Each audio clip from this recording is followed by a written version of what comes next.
ظالم جس وقت ظلم کرتا ہے نا،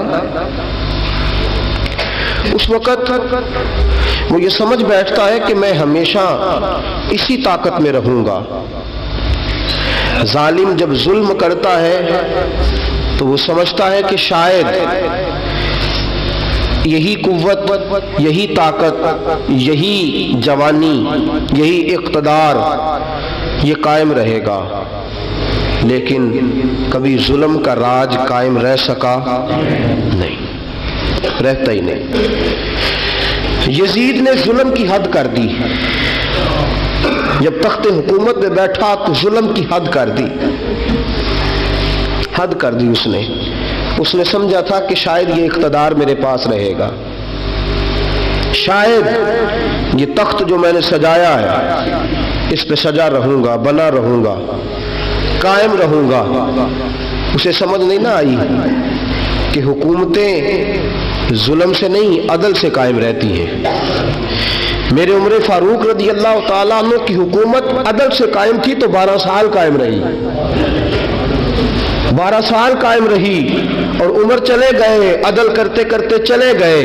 میں اگلے جمعے بیان کروں گا حضرت عمر کے بارے میں۔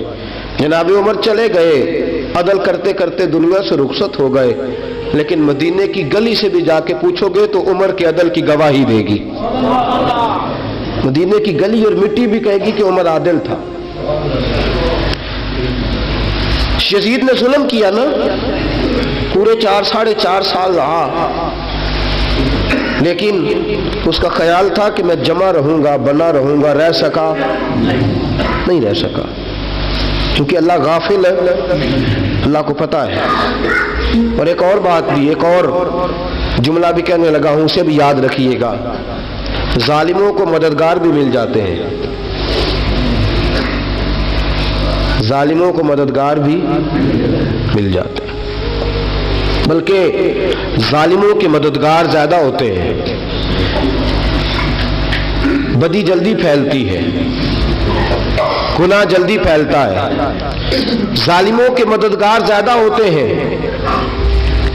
یزید کو مددگار ملے، ابن سعد ملا، ابن زیاد ملا، شمر ملا، خولی بن یزید ملا، بڑے اسے مددگار ملے جو کہتے تھے کہ بالکل کوئی خطرہ ہی نہیں، دنیا تو ترستی ہے تیری دید کو، اور سب خیر ہے، ہر جگہ امن ہی امن ہے۔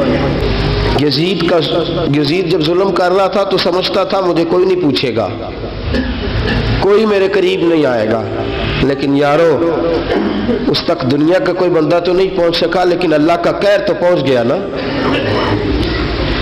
اللہ کے انصاف کا ہاتھ تو پہنچ گیا نا، رب تو ہے نا دیکھنے والا۔ عبید اللہ ابن زیاد کے دربار میں جب سیدنا امام حسین کا کٹا ہوا سر پہنچا نا، اس نے ایک چھڑی پکڑی، اور چھڑی پکڑ کے نا تو امام حسین کے لبوں پہ مارنے لگا، کہنے لگا تجھے کہا تھا نا بات مان جا، کٹا ہوا سر تشت میں رکھا ہے، تجھے کہا تھا نا بات مان جا۔ راوی کہتا ہے عبید اللہ ابن زیاد نے چھڑی ماری اور اس نے بے ادبی کی، کہنے لگا تو تھا ہی اس قسم کا، تیرا یہی حال ہونا چاہیے تھا معاذ اللہ۔ حضرت بریدہ اسلمی حضور کے صحابی دربار میں موجود تھے، فرمایا ابن زیاد تو برا ہے، تیرا باپ برا ہے، چھڑی پیچھے کر، کئی بار میں نے ان لبوں کو مصطفیٰ کو بوسے دیکھے ہوئے دیکھا ہے، پیچھے کر، پیچھے کر، ہٹا لے۔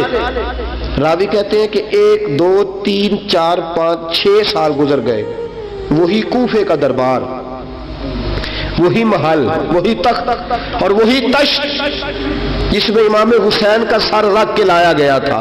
6 سال کے بعد مختار ثقفی حکمران بن گیا۔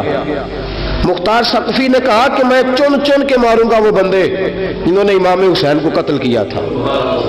1 نہیں 2 نہیں 4 نہیں 6000 بندہ مارا اس نے، چن چن کے۔ راوی کہتے ہیں کہ یہ ابن زیاد 30,000 فوج لے کے نہر فرات کے کنارے میدان کربلا کے سامنے آیا اور اس نے جہاد کیا۔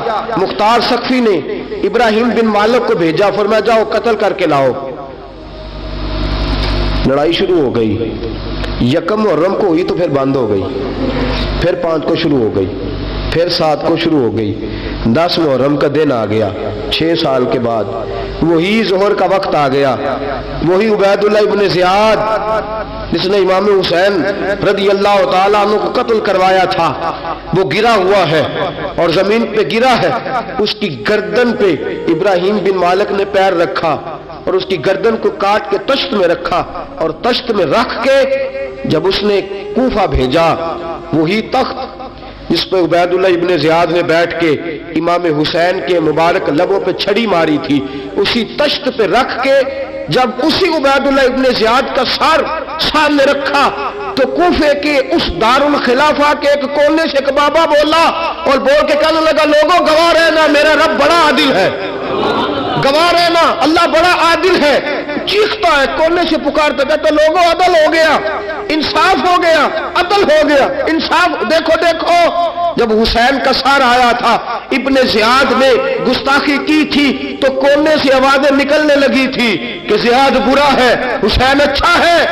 آج ابن زیاد کا سر آیا ہے، آواز پھر کونے سے نکلی ہے، لیکن آواز کیا گونج رہی ہے؟ آواز پھر وہی گونج رہی ہے، ابن زیاد برا تھا، حسین کو اللہ نے بڑی عزت عطا فرما رکھی۔ مکافات عمل، مکافات عمل، اللہ غافل نہیں ظالم جو کام کرتے، اللہ غافل نہیں۔ 6 سال کے بعد وہی دن، وہی وقت، وہی گھڑی، وہی لمحہ، وہی سارا نظام، وہی دربار، انسان ڈرتا نہیں، انسان باز آتا، عبرت پکڑتا۔ ابن زیاد اس وقت کہتا تھا کہ میں جاؤں حسین کے پاس، یہ میں جو ہوتی ہے یہ مروا دیتی ہے۔ شیطان نے کہا تھا انا خیر منہم، میں بہتر ہوں، بس ختم ہو گیا، ختم ہو گیا۔ ابن زیاد قتل ہوا، وہی تاریخ، وہی زمانہ، اللہ کریم نے اس کو ذلت کی موت دی، مرا، اور 30,000 فوج لے کے نکلا تھا، پھر بھی بچ سکا نہیں۔ یہ ابن زیاد کا حال ہوا۔ ابن سعد صحابی کا بیٹا تھا، نبی پاک علیہ السلام کے پیارے صحابی کا بیٹا تھا، جناب سعد بن ابی وقاص کی اولاد تھی۔ لیکن یاد رکھنا، اگر ایک صحابی کا بیٹا یزید بن سکتا ہے تو دوسرے کا ابن سعد بھی بن سکتا ہے۔ اور صرف یوں ہی توجہ نہ کیا کرو، ابو جہل کا بیٹا بھی تو صحابی رسول بن گیا تھا نا۔ یخرج الحی من المیت ویخرج المیت من الحی، رب فرماتے ہیں میں زندوں سے مردے اور مردوں سے زندے نکال دیا کرتا ہوں۔ میں کبھی کبھی کعبے کے اندر بت بھی رکھوا دیتا ہوں، گھر میرا اور میرے ہی شریک اس گھر کے اندر راج کرتے رہتے ہیں، میری بے نیازی ہے، کچھ کا کچھ کر دیتا ہوں۔ ابن سعد مختار حکمران بنا تو مختار ثقفی نے ابن سعد کے بیٹے حفص کو بلایا، اور مزے کی بات یہ ہے کہ مختار جو بعد میں حکمران بنا نا، بڑی یاری تھی اس کی ابن سعد کے ساتھ۔ جتنے قاتلان امام حسین تھے وہ کوفہ چھوڑ کے بھاگ گئے، دوڑ گئے۔ اور ایک بات یاد رکھنا، ظالم بزدل ہوتا ہے، ظالم بزدل ہوتا ہے، اس کے اندر وہ اطمینان نہیں ہوتا، تو ڈر لگتا۔ بھاگ گئے سارے کوفہ چھوڑ کے، لیکن ابن سعد نے کہا مختار میرا یار ہے، مجھے کچھ نہیں کہے گا۔ اس کے گھر والوں نے سمجھایا کہ تو دوڑ جا، تیرا تو ظلم بھی بہت زیادہ ہے، دوڑ جا تو۔ اس نے کہا نہیں میرا یار ہے، مجھے کچھ نہیں کہے گا۔ اس نے کہا تو نبی پاک کے نواسوں کا نہیں بنا تو تیرا یار تیرا بنے گا، تو رسول پاک علیہ السلام کے خاندان کا نہیں بنا، ان کا تو نے احترام نہیں کیا، یاری کا۔ اس نے کہا نہیں مجھے کچھ نہیں کہنے والا، تم چھوڑو اس بات کو۔ حفص کو پیغام بھیجا، بیٹا آیا۔ مختار نے کہا تیرا باپ کدھر ہے؟ اس نے کہا جی ابا جی اب باہر نہیں نکلتے، بس گھر کے کونے میں بیٹھ کے اللہ اللہ کرتے ہیں۔ اس نے کہا اچھا کیا کرتے ہیں؟ کہا جی گوشہ نشین ہو گئے۔ اس نے کہا اب تیرا باپ گوشہ نشین ہوا ہے؟ اب گوشہ نشین ہوا ہے؟ بھیڑیے سے لومڑی نے کہا کہ جاؤ شکار کر لو، تو بھیڑیا کہنے لگا بوڑھا ہو گیا تھا نا، بھیڑیا کہنے لگا نہیں میں نیک ہو گیا ہوں، میں نے شکار کرنا چھوڑ دیا ہے۔ میں کسی جانور کو تنگ نہیں کرتا، تو لومڑی کہنے لگی نہیں بادشاہ سچی بات کر، اب تجھ سے دوڑا ہی نہیں جاتا، اب شکار پکڑا جاتا، اب تجھ سے دوڑا نہیں جاتا، پکڑا، اب تیرے اندر آج بھی طاقت آئے تو تو کم کرے نہ، تو اب بھی چھوڑنے والا، اب تجھ سے دوڑا نہیں جاتا۔ ملا رومی فرماتے ہیں بوڑھا ہو کے تو بھیڑیا بھی نیک ہو جاتا ہے۔ کہا کہ جاؤ تمہیں بلا رہا ہے، کہا نہیں جی میرے ابا جی نا آپ اندر رہ کے اللہ اللہ کرتے، اس نے کہا اسے اللہ اللہ یاد آئی ہے، اب اللہ اللہ یاد آئی ہے، کچھ گناہ ایسے ہیں جو رب معاف نہیں کرے گا۔ فرمایا وہ جتنی مرضی نمازیں پڑھے، جتنے مرضی روزے رکھے، جتنی مرضی نفل پڑھے، سارا کچھ کر لے، لیکن اللہ کبھی حسین کے گستاخ کو معاف نہیں کرے گا، کبھی نہیں معاف کرے گا، اس لیے کہ جو حسین کا بے ادب ہے وہ دراصل رسول پاک کا بے ادب ہے، اللہ اسے معاف کرے گا۔ ظالم نے اس نے ظلم کیا، ابھی 6 سال ہی تو گزرے تھے، 6 سال ہوئے صرف۔ ابن سعد بھیجا بیٹے کو، کہا جا اب اپنے باپ کو جا کے کہا تجھے مختار بلاتا ہے، بات سنے آ کے۔ ڈر گیا، میں نے کہا ظالم بزدل ہوتا ہے، کہنے لگا اس سے جا کے کہو میں نہیں آ سکتا، بیمار ہوں۔ اس نے کہا چلو وہ نہیں آ سکتا تو ہم تو جا سکتے ہیں نا، ہم تو جائیں گے نا۔ ابن سعد نے بھیجے 10-12 بندے، فرمایا جاؤ زندہ نہ لے کے آنا میرے پاس، میرے پاس زندہ نہ لے کے آنا۔ گئے، بیٹے کو حفص کو گرفتار کر کے کھڑا کر دیا، اور جناب یہ جو ابن سعد تھا اس کو بھیجا، کہا جب تم اس تک پہنچو نا تو جا کے گردن مارنا اس کی، اور مجھے اس کی وجود نہیں دیکھنا، صرف کٹا ہوا سر دیکھنا ہے۔ گئے، جا کے اس کو پکارا، کہا مختار نے بھیجا ہے مارنے کے لیے۔ کہنے لگے مختار مجھے نہیں مار سکتا، میرا یار ہے۔ ابن سعد کہتا ہے مختار مجھے مار سکتا، میرا یار ہے۔ ان فوجیوں میں سے ایک فوجی کہنے لگا اگر تم محمد کے نواسے کو مار سکتا ہے تو تجھے بھی تیرا یار مار سکتا ہے صلی اللہ علیہ، اگر تو رسول پاک صلی اللہ تعالی علیہ وسلم کے نواسے کو قتل کر سکتا ہے، تو نے نبی کا حیا نہیں کیا، وہ یاری کا حیا کیوں کرے؟ تو نے ظلم کیا ہے، اب دیکھ تیرا حال کیا ہوتا ہے۔ گرفتار کر لیا، منتیں کرتا رہا۔ تاریخ ابن سعد کو بتا رہی تھی کہ ابن سعد تو ہاتھ باندھتا ہے، پاؤں پکڑتا ہے، ذرا یاد کر میدان کربلا، میدان کربلا تجھے اپنی باری آئی ہے تو تو ہاتھ باندھتا ہے، میدان کربلا یاد کر۔ حسین نے بھائی کی بھی لاش اٹھائی تھی، حسین نے جوان بیٹے کی میت بھی اٹھائی تھی، 6 مہینے کا علی اصغر بھی اس کی گود میں دم توڑ گیا تھا، اس کی بیٹیاں پیچھے تھی، بہن پیچھے تھی، بھانجیاں پیچھے تھی، بھتیجیاں پیچھے تھی، لیکن حسین نے ایک بار بھی ہاتھ نہیں باندھے۔ یہ کون ہے اٹا ہوا، غبار سے پھٹا ہوا، ہزاروں کوفیوں کے درمیان وہ اکیلا ہی ڈٹا ہوا، یہ بال یقین حسین ہے، نبی کا نور عین ہے۔ فرمایا یہ وہ میدان کربلا بھی یاد کرنا، تو ظالم تھا نا، معافیاں مانگ رہا ہے۔ حسین رسول پاک کے نواسے تھے، ایک بار بھی معافی طلب، دیکھ منظر یاد کر۔ ابن سعد کا ایک ہی بار میں سر قلم کیا، ایک ہی بار میں۔ امام حسین پہ تو پہلے 82 زخم لگے تھے تلوار کے، 82 زخم تلوار کے، نیزوں کے، اور کئی نیزوں کی انیاں امام حسین کے وجود میں ٹوٹ گئی تھی۔ امام حسین رضی اللہ تعالیٰ عنہ پہلے ڈٹے رہے، جمے رہے، بڑی دیر کے بعد پہلے ہی بار میں گر گیا۔ ابن سعد کا کٹا ہوا سر پہنچا تو بیٹا کھڑا تھا۔ مختار سقفی نے کہا کہ تیرا باپ میں نے مار دیا ہے۔ کہنے لگا کوئی مزہ نہیں رہا زندگی میں۔ اس نے کہا چلو ٹھیک ہے تمہیں بھی مار دیتے ہیں، اگر مزہ نہیں رہا تو مار دیتے۔ کاٹ دیا سر اس کا بھی، دونوں سر کاٹے، تشت میں رکھے، اور مدینہ منورہ حضرت محمد بن حنفیہ رضی اللہ تعالیٰ عنہ جو امام حسین کے چھوٹے بھائی تھے، جناب علی کی دوسری زوجہ کے بیٹے تھے، جناب علی کے صاحبزادے ان کے پاس بھیجے، اور بھیج کے کہا کہ لو ابن سعد کا سر حسین کا بدلہ ہے اور اس کے بیٹے کا سر علی اکبر کا بدلہ ہے۔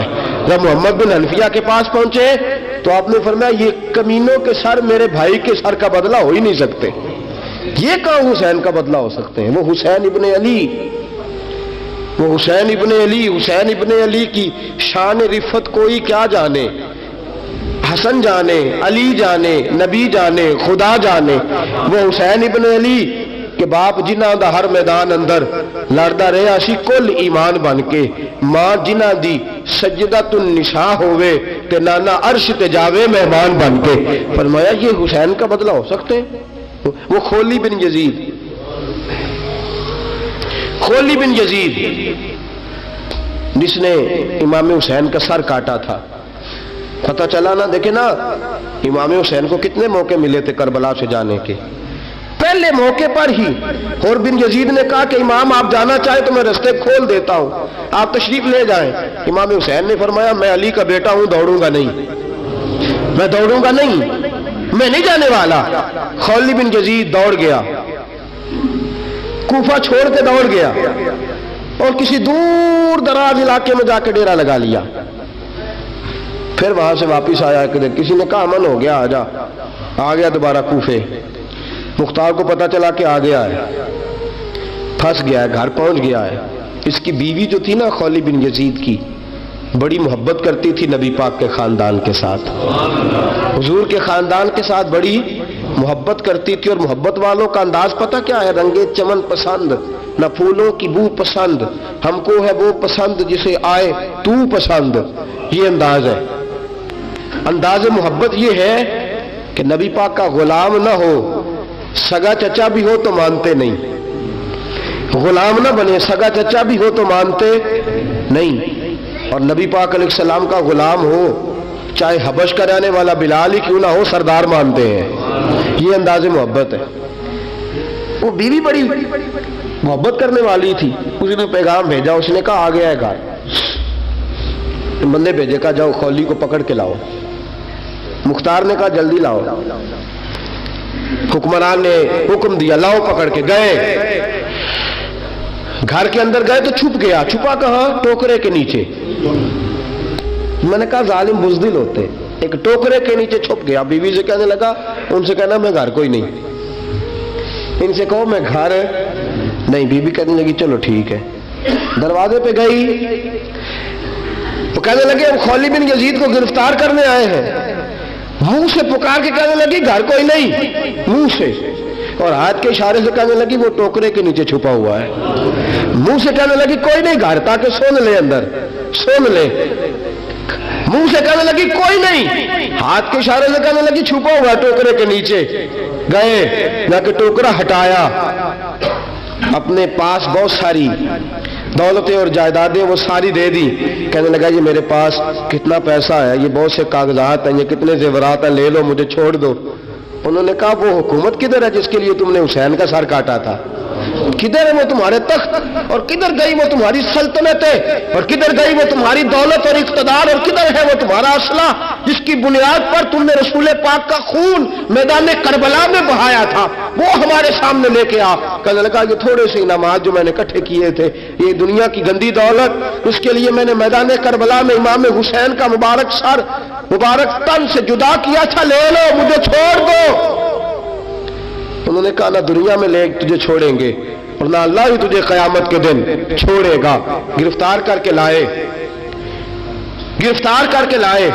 مختار نے کوفے کے بازاروں کے اندر اعلان کیا کہ آؤ باہر نکلو، تمہیں بتاؤں حسین ابن علی کا خاندان گرفتار کر کے انہی کوفے کی گلیوں میں پھرایا گیا تھا نا، یہی گھمایا گیا تھا، آؤ تمہیں دکھاؤں خدا کا انتقام اور اللہ تبارک و تعالیٰ کا انصاف تمہیں دکھاؤں، آؤ میدانوں میں نکلو، گھروں سے باہر آؤ۔